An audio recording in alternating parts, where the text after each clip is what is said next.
Será que dá certo se eu me concentrar de novo? Mas aí eu vou perder o sono. Mas bah, que sono. Tô tão ansioso que eu acho que eu não vou conseguir dormir nunca mais. Bem que eu queria sonhar de novo com aquele maluco do rádio.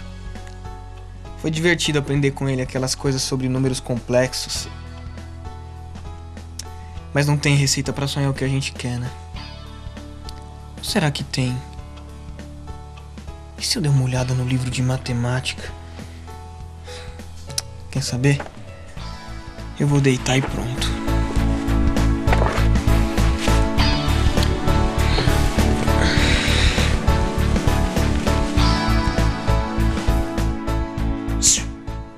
Ei, Hans! Acorda! Deu certo! Anda!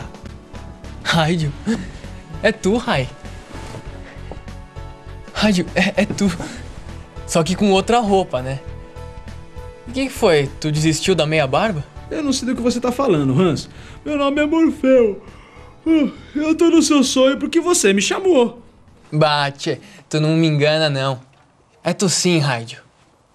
Mas tem tudo a ver tu dizer que é outra pessoa. Tu é o rei da dualidade, né? Então eu vou embarcar nessa tua viagem. Tu não é o Rádio, é Morfeu. E tu tá no meu sonho porque eu te chamei. Mas vem cá. Como eu te chamei se eu nem te conheço? Você pediu pra sonhar com um determinado assunto e fui eu que atendi, porque só eu, Morfeu, posso atender a um pedido desses.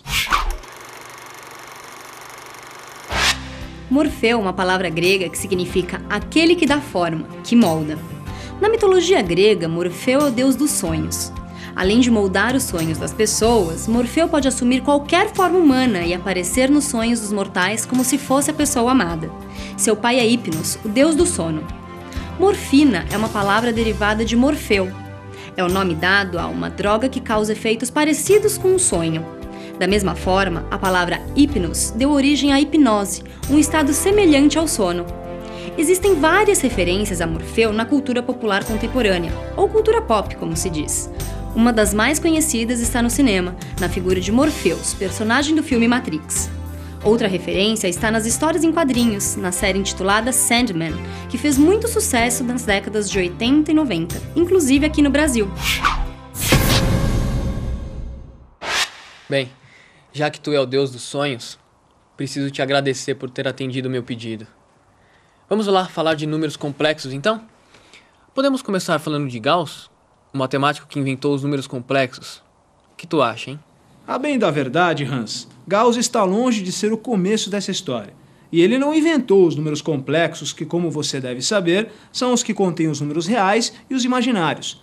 Para sermos precisos, devemos voltar ao século XVI e lembrar de um italiano chamado Girolamo Cardano. Pelo que eu sei, os números complexos surgiram por causa da necessidade de resolver o problema das raízes quadradas de números negativos.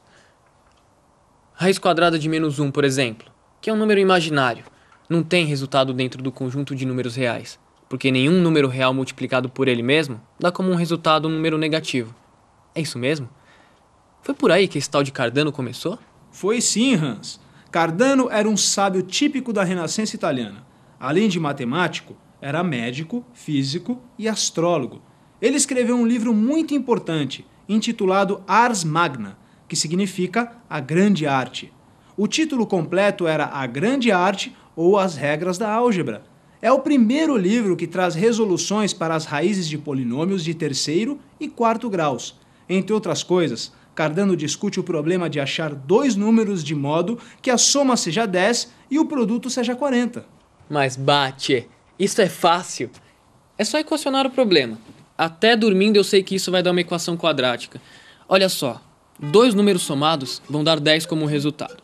Isso é representado por a mais x igual a 10. A multiplicação dos mesmos números tem que dar 40. Então a vezes x igual a 40. Substituindo os termos. X vai dar 5 mais ou menos raiz de -5. Pois é, Cardano não sabia o que fazer com esse estranho objeto. Raiz quadrada de -5 não fazia sentido. Ele procurava números inteiros ou fracionários. De qualquer maneira, ele propôs o problema, fez as contas, chegou nesse impasse da raiz quadrada de menos 5 e assim se tornou o primeiro a abordar o problema das raízes de números negativos. Palmas pro Cardano. Ele usou a imaginação e não parou no universo dos números reais. E quem foi o próximo a enfrentar as raízes de números negativos? Foi outro italiano, Rafael Bombelli. Ele escreveu um livro chamado Álgebra, publicado em 1572. Bombelli expôs no livro de forma ordenada e completa tudo o que era conhecido sobre as equações do primeiro ao quarto grau. Ele foi além de Cardano e introduziu os números complexos na resolução das equações do terceiro grau. Dessa forma, Bombelli deve ser considerado como fundador da teoria dos imaginários, embora ele não tenha usado essa palavra. E quem foi que usou a palavra imaginário pela primeira vez? Outro matemático italiano? Não, foi um francês. E da mesma forma que Cardano, como era comum naquele tempo, ele não era só matemático. Vamos ver se você sabe quem é. Ele foi o criador da geometria analítica e do sistema cartesiano, que por sinal leva o seu nome. O sistema cartesiano leva o nome do francês? Ah, já sei, tchê. René Descartes. Também conhecido como Renato Cartesius, que é a forma latinizada do nome. Foi ele que escreveu o discurso do método. Muito bem, Hans. E foi justamente nesse livro que Descartes usou o termo imaginário. O problema de Descartes era saber quantas raízes um polinômio de grau n poderia ter. Ele concluiu que seriam n raízes. Até aí tudo bem, mas ele concluiu também que teríamos que levar em conta todas as raízes, as reais, as falsas e as complexas. Bem, as raízes reais a gente conhece. As complexas contêm os números imaginários, ou seja, raízes quadradas de números negativos. Mas as falsas, não sei do que se trata. Por raízes falsas, Descartes entendia as raízes negativas. Não as raízes quadradas de números negativos, mas as raízes negativas mesmo. Aí é que está a genialidade de Descartes. Ele afirmava que, em alguns casos, havia tanto as raízes positivas quanto as negativas, e as complexas também. Então ele é o verdadeiro inventor dos números imaginários. Não. Na verdade, ele não chegou a esse conceito do jeito que conhecemos hoje. De qualquer forma, a representação dos números complexos no plano cartesiano é um mérito de Descartes. Ah, disso eu lembro. O eixo x representa a parte real e o eixo y a parte imaginária. No cruzamento das linhas que saem dos dois eixos, temos um par ordenado, que representa um número complexo. Mas e a história do imaginário ser um número?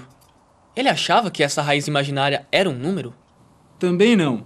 Ele conseguiu criar uma representação gráfica dos objetos imaginários, o que eventualmente permitiu a ele e aos outros matemáticos desenvolver a álgebra destes objetos. A álgebra, você sabe, tem as operações básicas soma e subtração, multiplicação e divisão. Eu não entendi direito.